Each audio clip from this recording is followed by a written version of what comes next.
সব আগুন পানিতে নেভে না। বলতে পারেন আগুনের আবার রকম ফের হয় নাকি। এমনিতে আগুন সব একই, কিন্তু কিসে আগুন লাগছে সেটাও একটা ব্যাপার। কাঠ, বাঁশ, কাপড়, কাগজ, প্লাস্টিক, রাবার এইসব বস্তুতে আগুন লাগলে পানি দিলে নেভে। বৈদ্যুতিক বা তেলের কারণে যেসব আগুন জ্বলে সেগুলো পানিতে নেভে না। কেন নেভে না সে আলোচনা পরে হচ্ছে।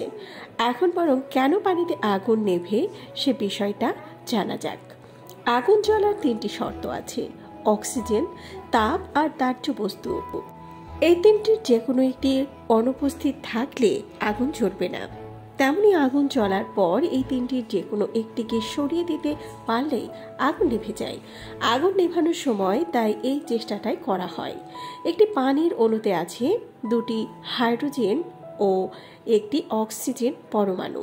হাইড্রোজেন নিজে একটি দাহ্য পদার্থ, অন্যদিকে অক্সিজেন নিজে জ্বলে না, কিন্তু অন্যকে জ্বলতে সাহায্য করে। এই হিসেবে পানি দিলে আগুন আরও বেশি জ্বলার কথা, উল্টো নিভে যায় কেন?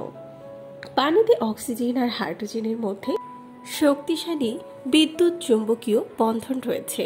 বিশেষ কিছু প্রক্রিয়াতেই পানি শুধু অন্য পদার্থের সঙ্গে বিক্রিয়া করে, কিন্তু আগুন জ্বলার যে শর্ত তাতে অক্সিজেন আর হাইড্রোজেন মুক্তভাবে থাকলেই কেবল তা দিয়ে আগুন জ্বলানো যেত। কিন্তু পানিতে শক্তিশালী বন্ধন তৈরি করে থাকে বলে এরা সরাসরি জ্বলন্ত আগুনের সক্রিয়তা দেখাতে পারে না, বরং উল্টো আগুন নেভাতে সাহায্য করে।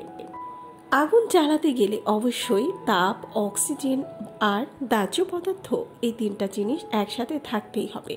এই তিনের কোনোটা অনুপস্থিত থাকলে আর আগুন জ্বলবে না, নিভে যাবে। ধরা যাক কাঠে আগুন লেগেছে, তার মানে তিনটি শর্তই এখানে উপস্থিত।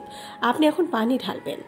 আমাদের সবারই জানা পানিতে তাপ দিলে তা এক সময় বাষ্পে পরিণত হয়। আপনি যখন কাঠে পানি ঢালছেন তখন সেই পানি আগুনের তাপে বাষ্পীভূত হচ্ছে, আর এজন্য তাপ দরকার। সেই তাপ পানি কাঠ থেকে টেনে নিচ্ছে, ফলে কাঠের তাপমাত্রা কিছুটা কমছে। সুতরাং আগুনের তেজ খানিকটা হলেও কমবে এক্ষেত্রে। অন্যদিকে পানি বাষ্পীভূত হয়ে ছড়িয়ে পড়ছে কাঠের চারপাশে, ফলে আশেপাশের অক্সিজেন কাঠের কাছ পর্যন্ত পৌঁছাতে পারছে না, অর্থাৎ অক্সিজেনের প্রবাহ খুব কমে যাচ্ছে।